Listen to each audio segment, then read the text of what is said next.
Regional Assembly para sa mga basic sector leaders sa Visayas ating pong pag-uusapan. Kasama si Vice Chairperson for Basic Sector Ruperto Kauper Alerosa ng National Anti-Poverty Commission. Kauper, magandang araw po sa inyo. Magandang araw po at maging sa ating mga tagapakinig sa impilan ninyo ito. Yes, sir. Sir, una po nating katanungan, ano po yung layunin at kahalagahan itong nagaganap na Regional Sector Assembly sa Cebu at ilang community leaders po yung kasama po sa pagtitipon na ito? Okay. Ang isa pong mahalagang layunin ng ginaganap naming mga Regional Sectoral Assembly dito sa Visayas Region ay naganap na po nitong nakaraang linggo at ito po ay naglalayon na konsultahan tayo sa mga lokal na organisasyon bilang paghahanda po dito sa nalalapit na National Sectoral Assembly ng 14 Basic Sector ngayong December 1 hanggang 3 ngayong taon. At ang may tumalupong bilang ng mga kinatawang leader ng mga organisasyon na umigit kumulang sa 300 mula dyan sa 3 region sa Visayas. Sila po ay mga leader na kumakatawan sa mga kanya-kanyang organisasyon. Okay, sir, isasagawa din po yung Regional Assembly sa Luzon at sa Mindanao bilang bahagi ng paghahanda para sa National Sectoral Assembly. Kailan po magaganap itong pagtitipon sa Luzon at kailan din po magaganap yung pagtitipon sa Mindanao? At ilang miyembro po ng basic sectors ang inaasahang dadalo?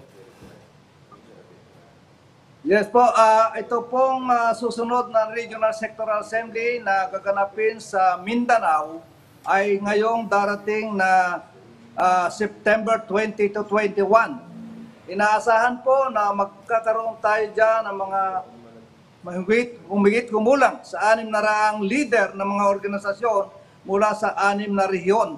Habang sa Luzon po naman ay gaganapin natin ang Regional Sectoral Assembly na sa September 27 to 28. Mas malaki po ang bilang na inaasahan dito sa Luzon kasi mas marami pong rehiyon dito. Maaaring umabot po sa humigit kumulang sa 1,000 leader ng mga kanya-kanyang organisasyon ang dadalo sa bahagi ng Luzon Region. Okay, sir, sa kabuuan po, ano po ba yung tatalakayin sa 3 nakalatag na regional assemblies na sinimulan po dito sa may Visayas? Yes po, bukod po doon sa isang paraan yan ng pagpili ng mga susunod na kinatawa ng 14 basic sector ay meron pong 2 mahalagang polisiya na amin pong tinatalakay sa naturang asembleya. Una na po rito ang ating pagpapaliwanag nitong Magna Carta of the Poor at ang kaakibat nito na pag-formulate ng National Poverty Reduction Plan o NPRP. Dito po sa ginagawa natin ito ay katuwang ang ating mga ahensya ng pamahalaan at ang lokal na pamahalaan natin o mga local government units upang maging inklusibo po ito sa ating lahat. Okay, sir. Sa ngayon po ba, ano yung mga hamon na kinakaharap ng mga basic sector representatives at ng mga council members sa pagsugpo ng kahirapan sa ating bansa? Napakarami pong mga challenges namin. No? Alam na naman, bagamat sinasabing ang pandemya ay hindi na ganun kalala, pero nandiyan pa rin. Kaya nananatili pa rin po yung hamon sa aming mga basic sector. Alam naman natin na ang mas vulnerable talaga sa mga ganitong issue ay ang ating mga mahihirap. Ganoon na rin yung patuloy na pagtaas ng mga bilihin natin na sa ngayon ay nakakaapekto. No? Kasi alam natin na yung mga mahihirap ay hindi naman maka-afford sa mga matataas na halaga ng bilihin na yan. Kaya ito pong aming mga usapin nito ay aming kinoconsolidate at aming pong inilalatag sa ating ahensya ng pamahalaan upang ito mabigyan ng solusyon. Okay, sir, ano po yung tututukan ng NAPSI upang maisakatuparan yung mga hangarin po ni Pangulong Ferdinand R. Marcos Jr. na mapababa ang poverty rate ng ating bansa? Yes po, ang hinahangad po ng ating pamahalaan mula sa 18% magkaroon ng single digit na pagbaba ng kahirapan, no? Sa isa pong huling in-bank meeting, una at huling in-bank meeting namin, ay binanggit po na Pangulong Marcos sa amin at inatasan ang NAPSI na hanapin ang mga mas naiiwan sa mga kanayunan upang bigyan ng karampatang tulong at sa kanilang mga pangangailangan at kausapin, ugnayan ang mga local government units upang makatuwang sa pagbibigay ng solusyon sa kanilang mga kahirapan. At upang ito po ay masiguro, kami po sa ngayon, ang ginagawa namin ay pinapalakas namin yung mga mekanismo. Kasi sa national po, ang National Anti-Poverty Commission ay natatanging nasa national level lamang.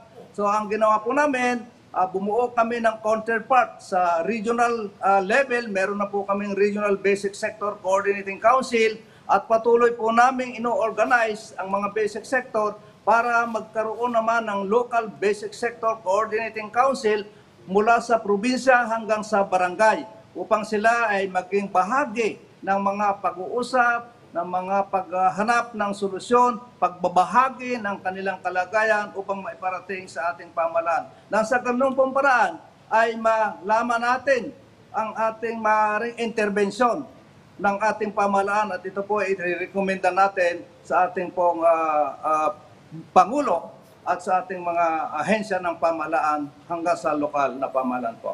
Okay, sir, isa po sa layunin ng Regional Sector Assembly yung pagpili sa mga susunod na representatives o yung delegado ng NAPSI Basic Sectors. Paano po yung magiging proseso nito? Sasagawa po ba ito sa 3-leg series ng RSA? Yes po, ang pagpili po ng mga susunod na kinatawan ng 14 basic sectors ay mangyayari po ito sa December ngayong taon. At ito pong ginaganap naming Regional Sectoral Assembly ay isang proseso bilang paghahanda doon sa National Sectoral Assembly na yan.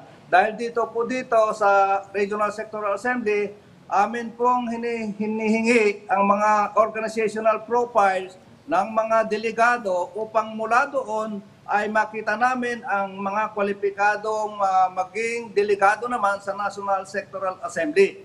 Meron po kasing ground rules yung 14 basic sector na sinusunod para ang isang delegado ay maimbitahan at makaluhok doon sa National Sectoral Assembly. Sinisika po namin na ang mga kinatawan at dadalo roon ay mga lehitimo, accredited at recognized ng mga ng ating pamahalaan at registered po sila sa mga authorized registering agency upang masiguro na ang kanilang pag-represent ay magiging legitimate din at alam namin na meron silang track record.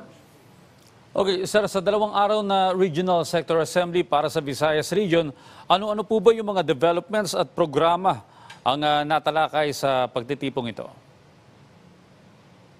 Sa tulad po ng binanggit ko kanina, sa bawat Regional Sectoral Assembly ay amin pong ibinabahagi ang proseso at kasalukuyang kalagayan ng pag-implement nitong Magna Carta of the Poor at saka yung pag-formulate na National Poverty Reduction Plan.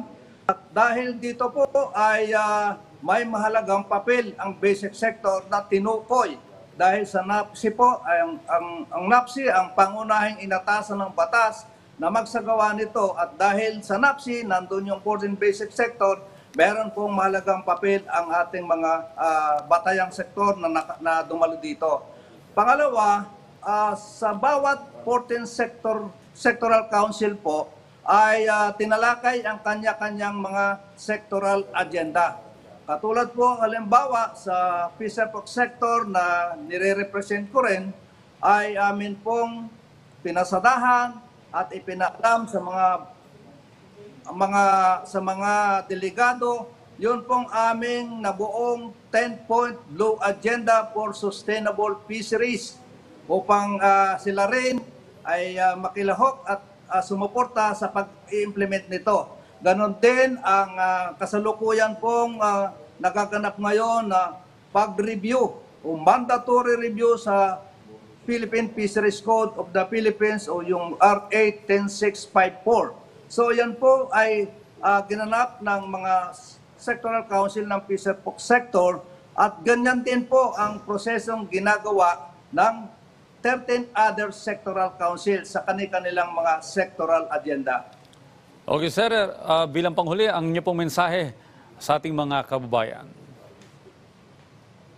Yes po, bilang kinatawan po ng mga mahihirap ng 14 basic sector, alam po namin na ang ating pamahalaan ay nagsisikap naman na iangat sa kahirapan ang ating mga kababayan.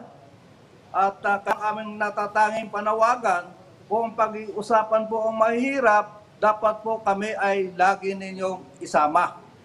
Isangkot doon sa mga diskusyon hanggang sa pagpapasya at pag-implementa nito. Dahil palagi po namin binabanggit, nothing about us without us. Yun po ang aming panawagan sa lahat, sa mamamayan at sa ating pamahalaan.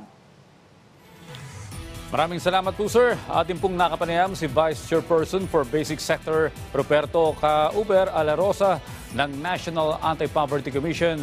Again, maraming salamat po sa inyo, sir.